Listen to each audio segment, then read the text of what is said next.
Saudara, Gunung Semeru di Lumajang, Jawa Timur erupsi dengan mengeluarkan awan panas guguran 4,5 kilometer. BPBD mengimbau masyarakat di sekitar lereng Gunung Semeru selalu mewaspadai awan panas susulan.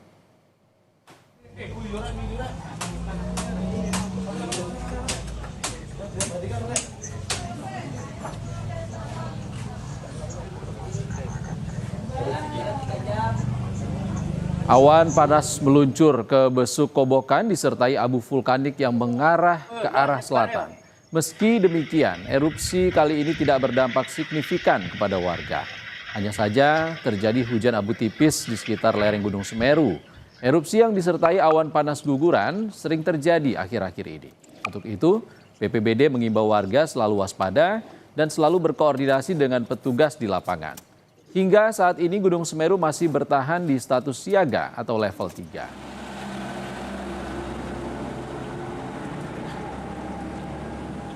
Terjadi peningkatan aktivitas Gunung Api Semeru, yakni erupsi atau pengeluaran magma atau bisa disebut awan panas guguran.